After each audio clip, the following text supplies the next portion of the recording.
The smoke still rose from what used to be the Coleman ranch house. Sarah stood at the edge of the charred ruins, her hands trembling as she clutched the silver locket, the only thing she'd managed to save before the flames consumed everything. Her husband James lay buried on the hill behind her, shot down 3 days ago by cattle baron Maxwell Crane's hired guns. She was 24 years old, alone, and holding the deed to land that men were willing to kill for. The Wyoming wind cut through her torn dress as she walked toward town. Each step a negotiation with her exhausted body. She hadn't eaten in 2 days. The locket grew heavier in her palm. Her grandmother's locket, the last connection to a life before this nightmare. Maybe the general store would take it for bread. Maybe enough for a week's survival while she figured out what came next. Before we continue with Sarah's story, I'd love to ask you to take a moment to subscribe to the channel and give this video a like. Your support truly matters to us and motivates us to bring you more quality content like this. Where are you listening from today? I'd love to know. The mercantile was nearly empty when she pushed through the door. Old Mr. Henderson looked up from his counter, his eyes filling with pity that made Sarah's stomach turn. She'd rather face hatred than pity. "Mrs. Coleman," he said softly, "I heard about James. I'm mighty sorry." Sarah approached the counter, placing the locket down with fingers that refused to stay steady. "I need supplies, food, ammunition. This should cover it." Henderson picked up the locket, examining the delicate engraving, then set it back down with a gentle push toward her. "I can't take this, ma'am. This ain't right. I don't have anything else." Her voice cracked despite her determination to stay strong. "Please." The bell above the door chimed. Heavy boots crossed the wooden floor, and Sarah turned to see a man she'd noticed at James's funeral. Tall, broad-shouldered, with dark hair and eyes the color of storm clouds. He wore a cattleman's duster, but there was something different about him. Something that suggested he'd seen more than cattle drives in his 30-odd. Those gray eyes fixed on her with an intensity that made her breath catch. "Didn't offer charity. I'm offering work. My name's Daniel Thornton. I run the Double T Ranch north of here. Lost my cook last week, and my men are threatening mutiny if they have to eat my attempts at biscuits one more day." "I don't know you." "No, ma'am, you don't." He stepped closer, and Sarah caught the scent of leather and sage. "But I knew your husband." James Coleman was a good man who stood his ground when Crane started pushing folks off their land. I respected that. What Crane did to him, to you, his jaw tightened. That ain't the way things should be settled. Sarah's throat constricted. "What range wars did to rancher wives was worse than death," she whispered, the words barely audible. "We're left behind to pick up the pieces, while men like Crane take everything." Daniel's expression softened, but his eyes remained fierce. "Not everything. Not if you fight back. I'm one woman with no money, no hands, and a deed that's apparently worth killing for. Then don't fight alone." He reached into his coat and pulled out a folded paper, setting it on the counter beside her locket. "This is a contract. Fair wages for cooking and keeping house. Room and board included. You work for me, you're under my protection. Nobody touches my people." Sarah stared at the paper, suspicion warring with desperate hope. "Why would you do this?" "Because James asked me to look after you if anything happened to him." Daniel's voice dropped lower. "We talked the night before he died.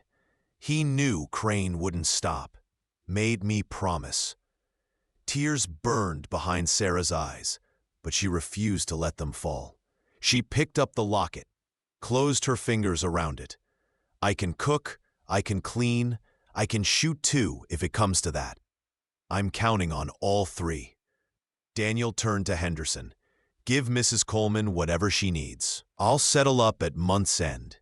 The Double T Ranch sprawled across a valley that looked like God had painted it during a generous mood.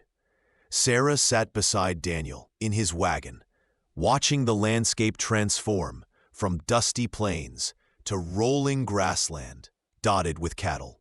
The ranch house appeared as they crested a hill, a two-story structure built from local stone and timber, solid and weathered. "It's beautiful," she said before she could stop herself. "It's home." Daniel glanced at her. "You'll have your own room upstairs, door locks from the inside. I got 6 hands, good men, but I'll make it clear you're not to be bothered." Sarah appreciated the directness. No false promises about safety, but a clear understanding of boundaries. "Thank you." They pulled up to the house as sunset painted the sky orange and purple. Daniel helped her down from the wagon, his hands firm on her waist. The brief contact sent an unexpected jolt through her. She stepped back quickly. "I'll show you around," he said, either not noticing her reaction or politely ignoring it. The house was cleaner than she expected for 6 bachelor cowboys, but still carried the unmistakable air of men living without a woman's touch. The kitchen was large and well-equipped, the pantry stocked with basics, but desperately needing organization. Daniel led her upstairs to a corner room with windows facing east and south. The bed was made with military precision. A simple washstand stood in one corner, and a wooden trunk sat at the foot of the bed. "My wife's things are in that trunk," Daniel said quietly. "Catherine died 3 years ago. Fever took her quick. I should have sorted through it, but—" He trailed off, jaw working. Sarah's heart clenched. Shared grief was a strange bond. "I understand. If there's anything you can use, dresses, whatever, feel free." She'd want them used rather than collecting dust. He moved toward the door. "I'll leave you to settle in. Supper's at 6. Don't worry about cooking tonight. We'll manage one more meal of my sorry attempts." After he left, Sarah opened the trunk with trembling hands. Catherine Thornton had good taste. Simple but quality dresses in sturdy fabrics, a few books, a hairbrush with delicate silver backing. At the bottom, wrapped in tissue paper, was a wedding dress. Sarah closed the trunk quickly, her chest tight. That night, she met the ranch hands, weathered men who treated her with respectful nods and careful distance.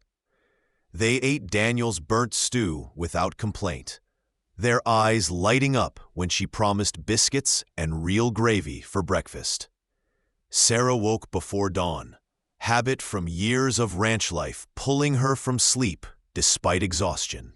She dressed in one of Catherine's simpler dresses, blue calico that fit reasonably well, and made her way downstairs. The kitchen was dark and cold. She had biscuits in the oven and coffee brewing when Daniel appeared, his hair damp from washing, surprise clear on his face. "You didn't have to start so early," he said. "Old habits." Sarah turned bacon in the skillet. "Besides, I owe you a decent meal." They worked in comfortable silence, Sarah cooking while Daniel set the table. When the hands filed in, their faces transformed at the sight and smell of real food. "Ma'am, if those biscuits taste half as good as they smell, you might have to marry all 6 of us," one cowboy said. Then immediately flushed red. "Begging your pardon, Mrs. Coleman. That was out of line." "It's fine, Hank." Sarah surprised herself by smiling. But one husband was enough for a lifetime. Daniel's eyes met hers across the table, something unreadable in their depths. "Eat up, boys. We got fence to mend in the north pasture." The days fell into rhythm. Sarah cooked, cleaned, organized the chaos of the household. The men treated her like a sister, protective but respectful. Daniel was different, always polite, always careful not to intrude, but she felt his presence like a magnet pulling at something deep inside her. 2 weeks in, she found him in the barn late one evening, tending a mare with a nasty cut on her foreleg. "Need help?" she asked. He looked up, surprise flickering across his face. "Know anything about doctoring horses?" "Enough." Sarah knelt beside him, examining the wound. "This needs cleaning and stitching." "You got a good hand with a needle?" "Passable." Daniel handed her a clean cloth. "Hold her steady." They worked together in lamplight. Sarah's smaller hands better suited for the delicate work of cleaning, while Daniel's strength kept the nervous mare calm. When she began stitching, he watched with approval. "James taught you this?" "My father, actually. He believed women should know everything men know. Never depend on someone else to do what you can do yourself," he used to say. Smart man. Daniel's hand rested on the mare's neck, fingers gentle despite their calluses. "You're good at this." Sarah tied off the last stitch. "I'm good at surviving. That's different from being good at living." The words hung in the air between them. Daniel studied her face in the lamplight, and Sarah found she couldn't look away. "What do you want, Sarah? Not what you think you should want. What do you actually want?" No one had asked her that in years, maybe ever. She swallowed hard. "I want to stop being afraid. I want to wake up without wondering if today's the day everything falls apart again.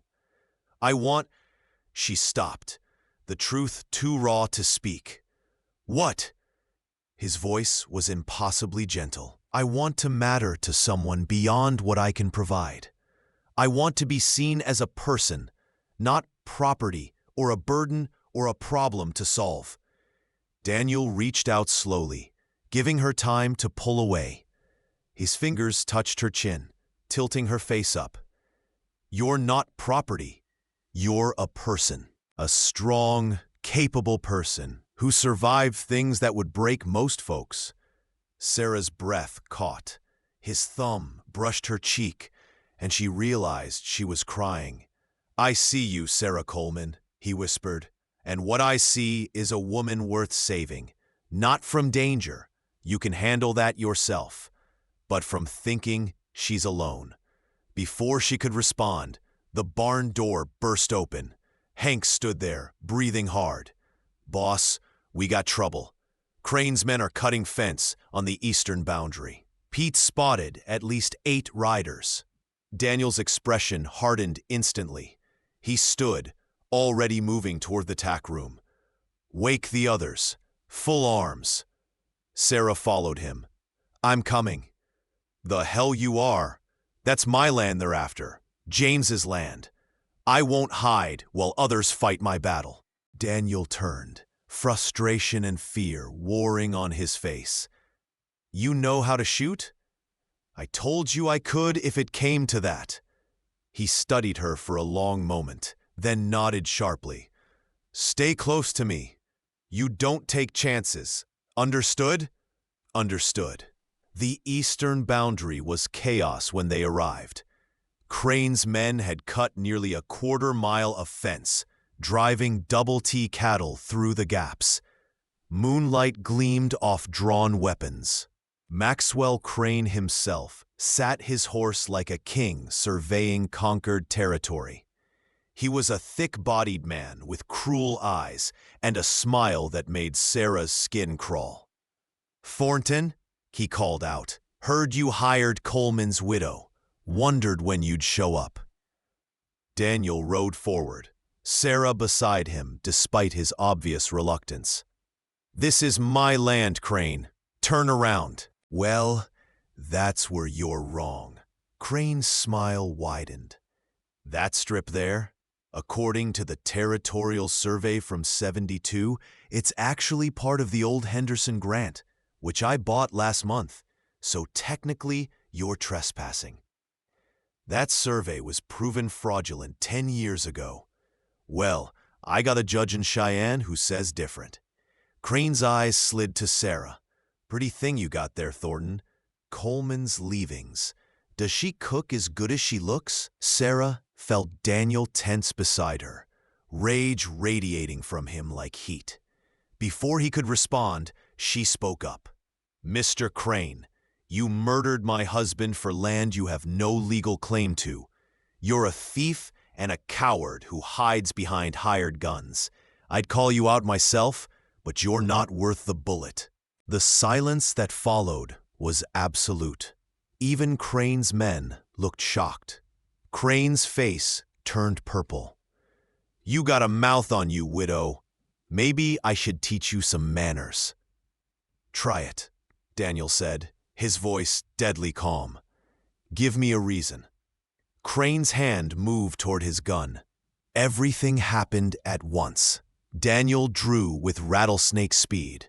Sarah brought her rifle up, and Crane's men scattered for cover. The standoff held, both sides armed and ready. This ain't over, Thornton. Crane snarled. That land is mine, and maybe the widow too, once I'm done with you. Ride away, Crane, while you still can. For a long moment, death hung in the air. Then Crane wheeled his horse and gestured to his men. They retreated, but their laughter carried back on the wind. Sarah's hands were shaking as she lowered her rifle. Daniel noticed immediately, moving his horse close to hers. You did good, he said quietly. I wanted to shoot him.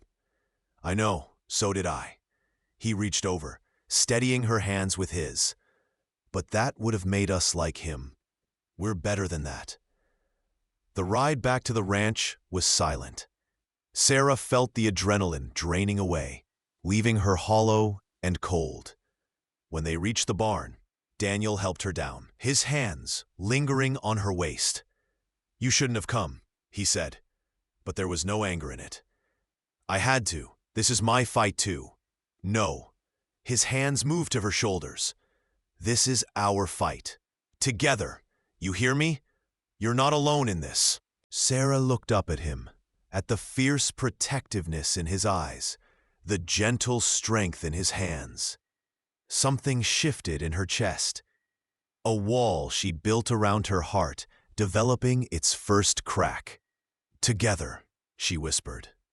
Daniel leaned down, his forehead resting against hers. Together. The next weeks brought an uneasy peace. Crane didn't attack again, but everyone knew he was planning something. Daniel increased patrols, stockpiled ammunition, and taught Sarah to shoot with serious intent rather than basic competency. Again, he said, watching her sight down the rifle barrel. Sarah squeezed the trigger. The bottle on the fence post exploded. Better, but you're still pulling right. He moved behind her, his arms coming around to adjust her grip. Breathe out slow. Squeeze, don't pull. Sarah was intensely aware of his body against her back, his breath warm on her neck. She forced herself to focus, fired again. This time, the shot was true. Perfect. His voice was rough. He didn't step away. Sarah turned in the circle of his arms, looking up at him. Daniel. I know I shouldn't. His hand came up to cup her cheek. I know it's too soon. I know you're still grieving James. But Sarah, don't. She pressed her fingers to his lips. Don't apologize for feeling. What do you feel? His eyes searched hers. Scared.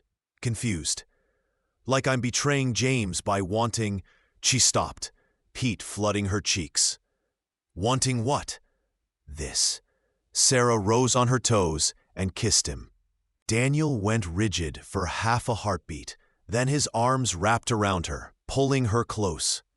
The kiss was gentle at first, almost tentative, then deeper, as Sarah's hands fisted in his shirt. When they broke apart, both were breathing hard. Sarah, he sounded wrecked. I know it's complicated. I know people will talk, but I can't deny this anymore. She looked up at him, vulnerability and determination mixing in her expression. You make me feel alive again. Is that wrong? No. Daniel's thumb traced her lower lip. But I need you to be sure. I won't be another mistake in your life. I won't be something you regret. You could never be a mistake. He kissed her again, slower this time, savoring. When he pulled back, his eyes were dark. I'm falling for you, Sarah Coleman. Have been since you stood in that mercantile, trying to trade your grandmother's locket for survival. You're the bravest person I've ever met. I'm terrified constantly.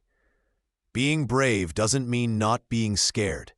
It means being scared and doing it anyway. His hand tightened on her waist. We'll figure this out. Whatever comes, we'll face it together. That night, Sarah lay awake in her bed, fingers tracing her lips where Daniel had kissed her. Guilt warred with joy.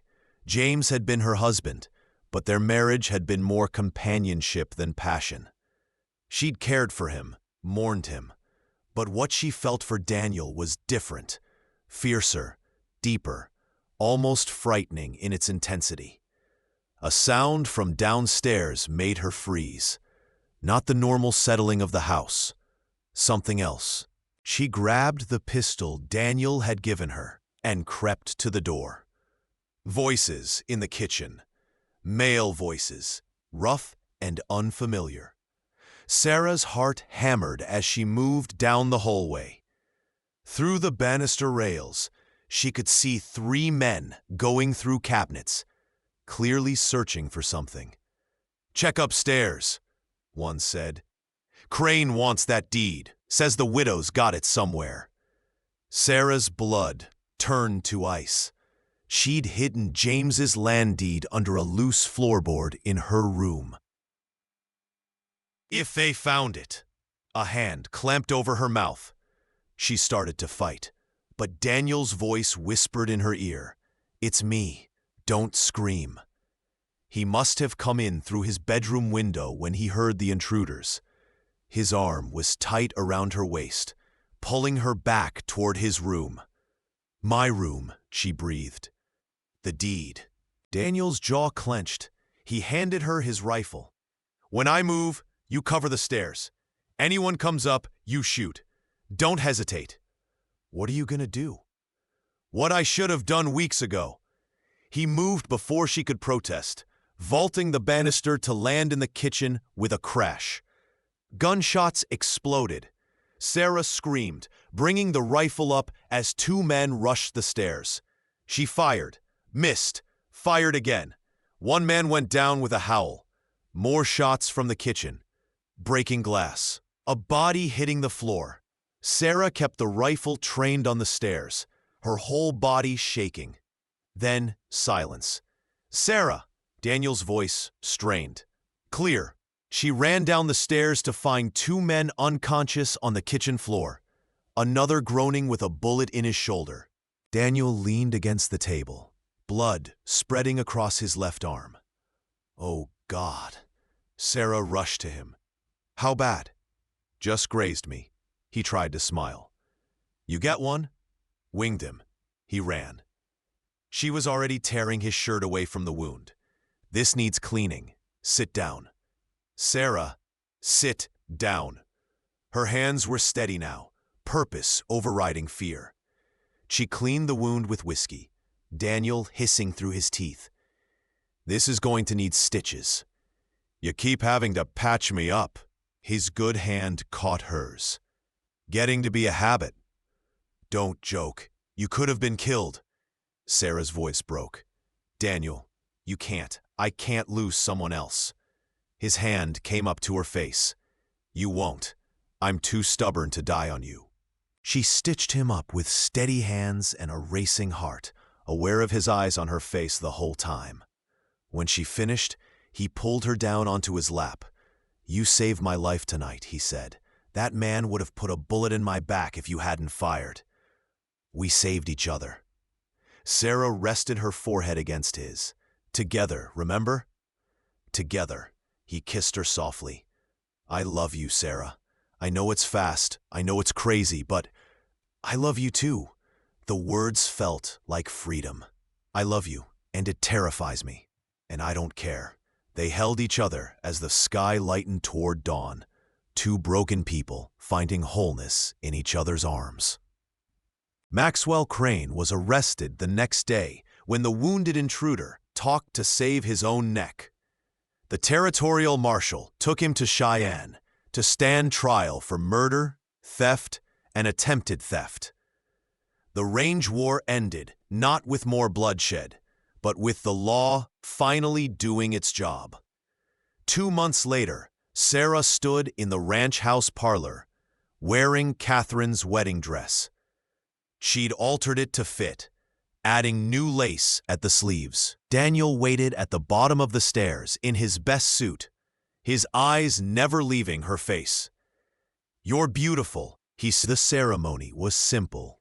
Just the ranch hands, a traveling preacher, and the endless Wyoming sky as witness. When Daniel kissed her, Sarah felt the last pieces of her shattered heart knit back together. That night, he carried her over the threshold of the master bedroom, their bedroom now. He set her down gently, his hands shaking slightly. "We can wait," he said, "if you need more time." Sarah placed her finger over his lips. "I don't need more time. I need you. If anything hurts, if you need me to go slow, I'll tell you." She kissed him softly. "I trust you, Daniel, completely." He undressed her with reverent hands, kissing each new expanse of revealed skin. When he laid her on the bed, Sarah pulled him down. "Love me," she whispered. "Please. Always." Daniel kissed her deeply. "Go slow. Tell me if anything hurts." "You could never hurt me." Sarah's hands traced the muscles of his back. "I'll die before I let you think otherwise." They made love slowly, tenderly, healing old wounds with new pleasure. Afterward, Sarah lay with her head on Daniel's chest, listening to his heartbeat steady beneath her ear. "What are you thinking?" he asked, fingers trailing through her hair. "That what range wars did to rancher wives was worse than death," she said quietly. "But surviving them, building something new from the ashes, that's better than anything." Daniel pulled her closer. "You're not just surviving anymore, Sarah. You're living. We're living. Together." "Together," she agreed, and kissed him again. Epilogue. 1 year later. Sarah stood on the porch of the Double T Ranch, watching the sunset paint the valley gold and crimson. Her hand rested on her swollen belly, feeling the baby kick strong and sure. Daniel rode up from the south pasture, dismounting with easy grace despite his long day. He kissed her thoroughly, before his hand joined hers on her stomach. "Active today?" he asked. "Very. Takes after his father." "Could be a girl," Daniel grinned. "Stubborn like her mother." Sarah laughed. "Either way, they'll know they're loved. They'll grow up safe, with parents who chose each other. Best gift we can give them." Daniel pulled her close, his chin resting on top of her head. "You happy?" Deliriously. Sarah turned in his arms. "You? More than I ever thought possible." He kissed her forehead. "I love you, Mrs. Thornton." "I love you too, Mr. Thornton. Now and always." They stood together as the sun sank below the horizon, two survivors who'd found more than safety in each other. They'd found home. The range wars were over. The fighting was done. And what rose from those ashes was stronger than anything that came before. A love built on respect, forged in fire, and tempered by the understanding that together they could survive anything. The winter came hard that year, blanketing the valley in snow that reached the horses' bellies. Sarah was 7 months pregnant now, moving slower but still insisting on doing her share of the work. Daniel watched her like a hawk, which alternately amused and irritated her. "I'm pregnant, not made of glass," she said one morning, as he tried to take the water bucket from her hands. "Humor me." His gray eyes were serious. "I lost Catherine because I wasn't careful enough. I won't lose you." Sarah's irritation melted. She touched his face gently. "You didn't lose Catherine because you weren't careful. You lost her because fever doesn't care how vigilant we are. But I promise, if I need help, I'll ask. That's all I want." But that afternoon, everything changed. Sarah was in the kitchen, preparing supper, when a knock came at the door. Strange. The hands never knocked, and they weren't expecting visitors. She wiped her hands on her apron and opened the door. A woman stood on the porch, beautiful, elegant, wearing a traveling dress that must have cost more than Sarah's entire wardrobe. Her hair was the color of midnight, her eyes green as spring grass. "Can I help you?" Sarah asked. The woman's smile was cool. "I'm looking for Daniel Thornton. I'm Elizabeth Thornton, his wife." The world tilted. Sarah gripped the doorframe. "That's impossible. Catherine died 3 years ago." "Catherine?" Elizabeth laughed, the sound like breaking glass. "Oh, honey, I'm not Catherine. I'm Daniel's first wife, from Boston. We were never divorced." Daniel rode in from the north pasture to find Sarah sitting at the kitchen table, her face pale as death. Elizabeth stood by the fireplace, looking completely at home.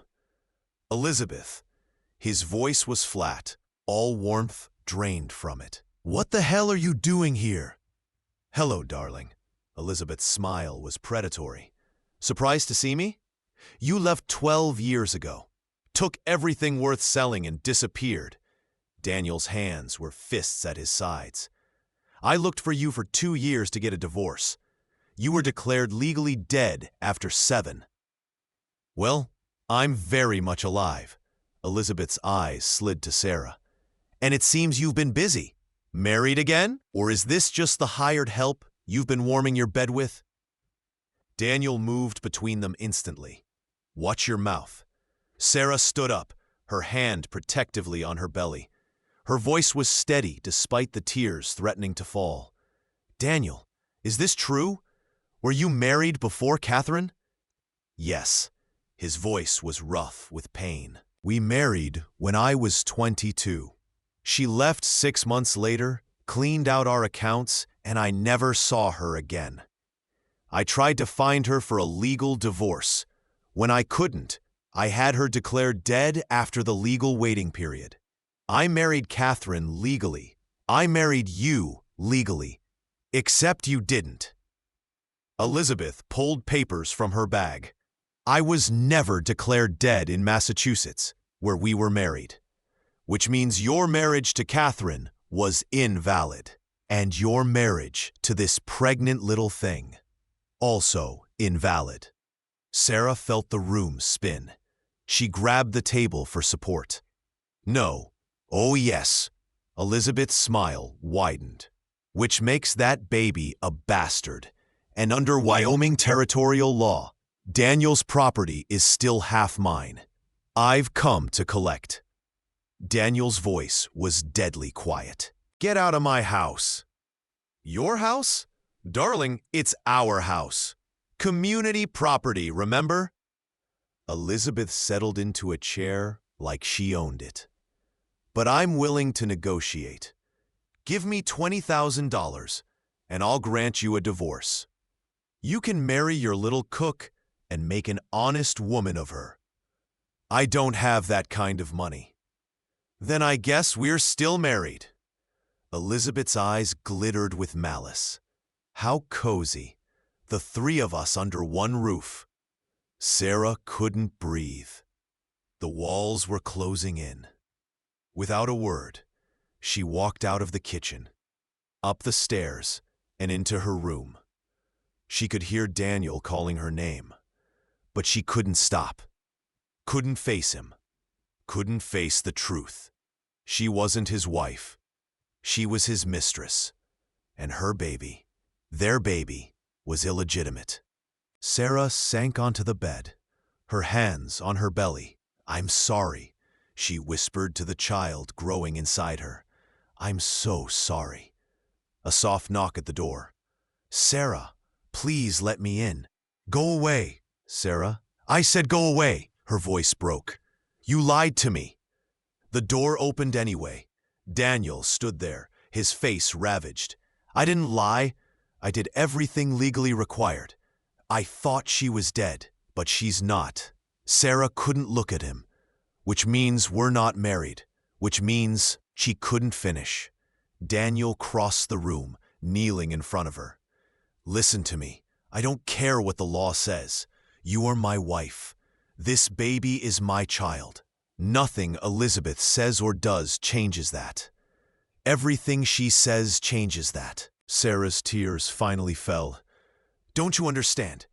Our baby will be called a bastard. I'll be called your whore. Everything we built, it's all a lie." "It's not a lie." His hands framed her face. "What we have is real. The paper doesn't matter. The paper is all that matters." She pushed him away. "I can't do this. I can't be the other woman. I can't raise a child in shame." "We'll fix it." Daniel's jaw set with determination. "I'll find the money. I'll pay her off. We'll get divorced and remarried properly. Where will you get $20,000? Sarah's laugh was bitter. "Sell the ranch? Everything you've worked for?" "If that's what it takes." "No." Sarah stood up, wrapping her arms around herself. "I won't let you destroy your life because of me, because of us. You are my life. I'm a mistake." She couldn't stop the words, couldn't stop the pain. "I should never have come here, never have let myself feel." Her voice broke completely. Daniel pulled her into his arms despite her resistance. "You are not a mistake. You are the best thing that ever happened to me, and I will fix this. I swear on everything I am, I will fix this." Sarah clung to him, wanting to believe him, terrified to hope. The next morning, Elizabeth was still there, drinking coffee at the kitchen table like she belonged. The ranch hands were confused and uncomfortable, clearly aware something was wrong, but not sure what. Sarah came downstairs to find Daniel already dressed for riding. "Where are you going?" "Cheyenne. There's a lawyer there who might be able to help." He kissed her forehead. "Stay in the house. Don't let Elizabeth provoke you." "I'm not afraid of her." "I know."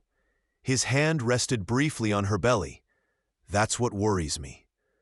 After he left, Sarah tried to maintain normalcy. She cooked breakfast, cleaned up, started bread rising. Elizabeth watched her with barely concealed amusement. "You really think he'll choose you over me?"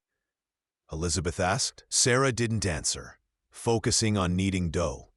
"I was his first love, his first everything." Elizabeth's voice was poisonous honey. "Catherine was just a pale replacement after I left. And you're just convenient. A warm body to fill the emptiness." Sarah's hands stilled. "Why are you doing this? What do you really want?" "What I've always wanted. Money. Security." Daniel was supposed to make something of himself, but he chose this dusty ranch over civilization, over me. Elizabeth's beautiful face twisted with bitterness. "I spent 12 years scraping by, marrying and divorcing men who promised more than they delivered. Then I heard Daniel Thornton's ranch was prospering, that he'd married again, that he was happy. So you came to destroy that happiness?" "I came." "Your baby won't be a bastard." Sarah's heart pounded. $30,000 might as well be $1 million. We don't have it. No, but James Coleman's land is worth that much to the right buyer. Elizabeth's smile was sharp. I did my research. That deed you're hiding upstairs, sell it. Give me the money. I disappear forever, and your perfect little life continues. That land was James's legacy. It's all I have left of him. Then I guess you need to decide what matters more. A dead man's legacy, or your living child's legitimacy. Elizabeth gathered her coat. I'm going into town. Think about it. Daniel will be gone at least 3 days. That gives you time to make the smart choice. After she left, Sarah sank into a chair, her mind racing. James's land. The land he died for. The land Maxwell Crane had murdered him to steal. Could she really sell it? But if she didn't, her baby would grow up marked, shamed, always carrying the stain of illegitimacy. In this world, that could destroy a child's future. She climbed the stairs slowly, pulled up the loose floorboard, and took out the deed. The paper felt heavy as lead in her hands. "Forgive me, James," she whispered. Daniel returned 4 days later, exhausted and frustrated. The lawyer had been sympathetic but clear. Without $20,000, there was no quick solution. Elizabeth's claim was legally sound. It would take years of court battles to resolve, and even then, the outcome was uncertain. He found Sarah in the kitchen, cooking supper as if everything was normal. But her eyes were red from crying, and she moved with a fragile brittleness that terrified him.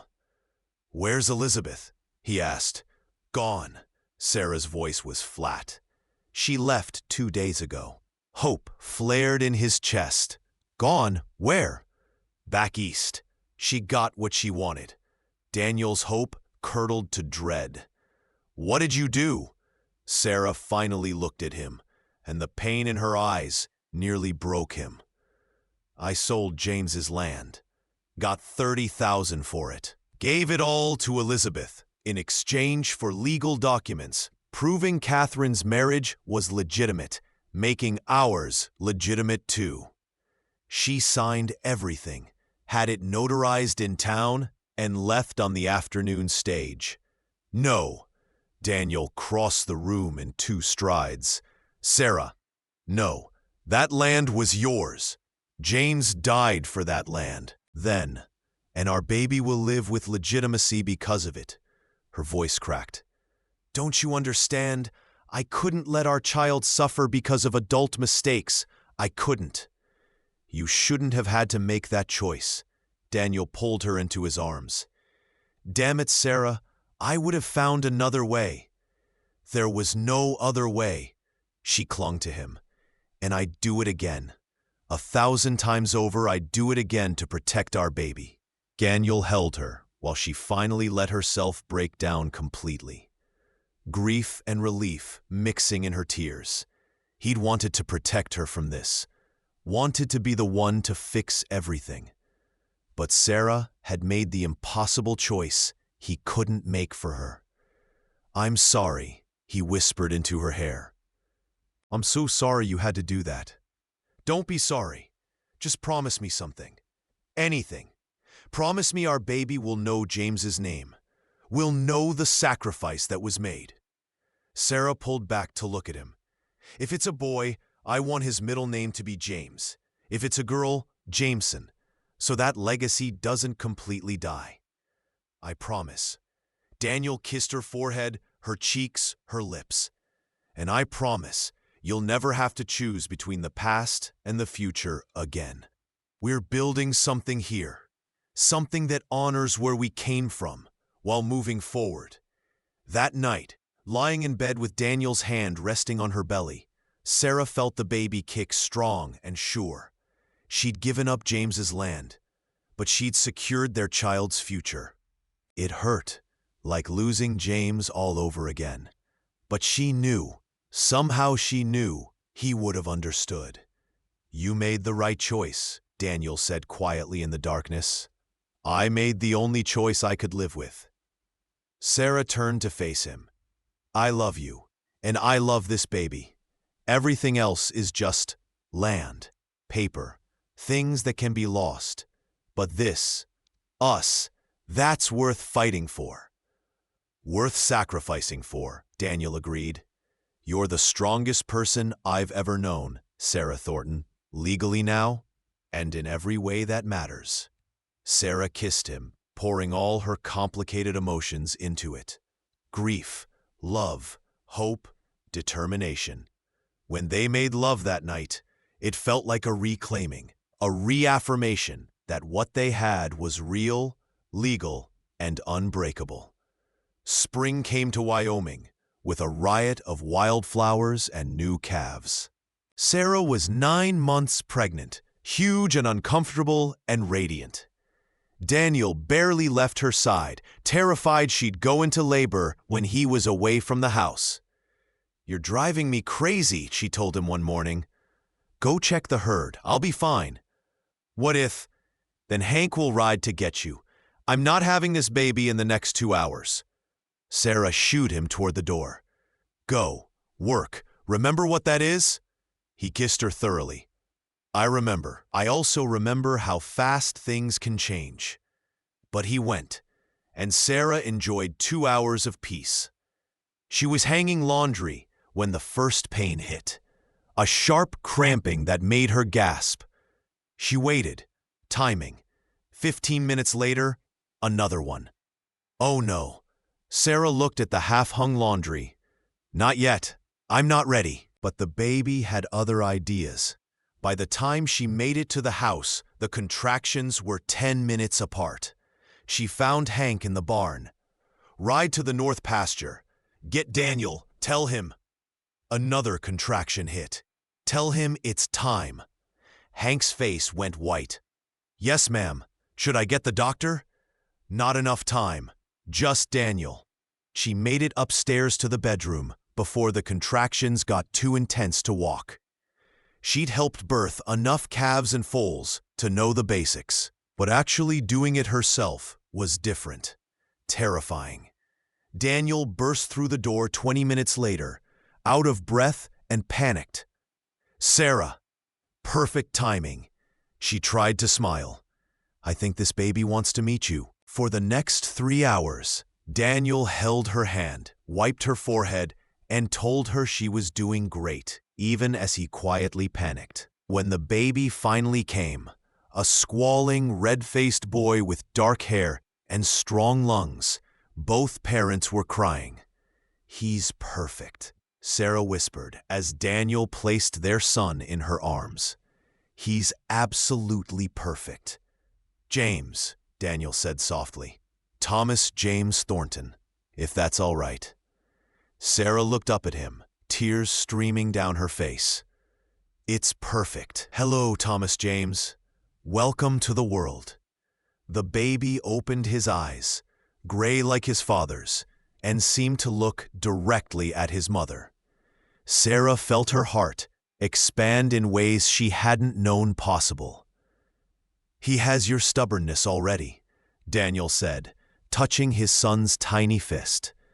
"Came 3 weeks early, just to prove he's in charge." Like father, like son.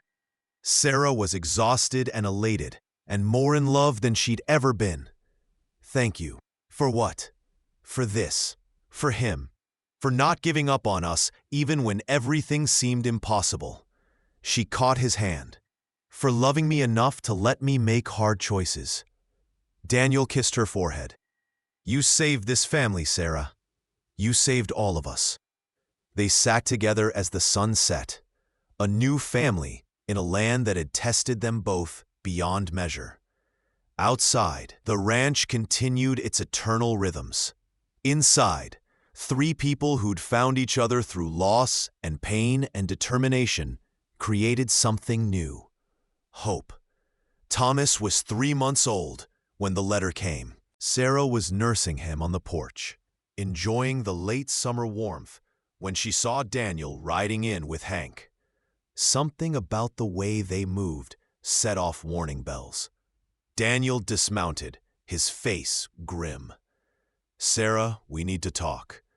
She moved Thomas to her shoulder, rubbing his back. "What's wrong?"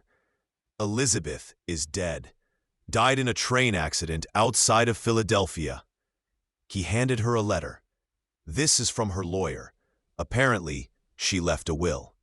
Sarah's hands shook as she read. Elizabeth had left everything to Daniel, including a confession. She'd lied about the Massachusetts paperwork. She'd had a legal divorce from Daniel 8 years ago, but had hidden it, seeing an opportunity to extort money when she heard he'd remarried. The documents she'd given Sarah were real, but they'd never been necessary. Catherine's marriage had always been legal. Sarah's marriage had always been legal. "That money," Sarah whispered. "James's land. I sold it for nothing." "No." Daniel knelt beside her chair. "You sold it for peace of mind, for our son's future. That's not nothing. But it was all a lie, all of it. The sacrifice was real. The love was real. That's what matters." He touched Thomas's soft head. "And maybe this is James's way of telling you it's okay, that he approves." Sarah wanted to be angry, wanted to rage at Elizabeth's deception, even in death. But looking at her son, at her husband, at the life they'd built from ashes and determination, she couldn't find the energy for anger. "Maybe you're right," she said finally. "Maybe this is how it was meant to be. James's land went to someone who used it well. We have Thomas. We have each other. We have this." She gestured at the ranch, the valley, the endless sky. Home. Hard-won, battle-tested, real. "We have everything that matters," Daniel agreed. That night, Sarah stood at the window of their bedroom, holding Thomas as he slept. Daniel came up behind her, wrapping his arms around them both. "What are you thinking?" he asked. "That what range wars did to rancher wives was worse than death," Sarah said quietly. "But surviving them, building something beautiful from the ruins, that's better than I ever dreamed possible." Daniel kissed her temple. "We survived. We built. We're still building. Together," Sarah agreed, leaning back into his strength. "Always together."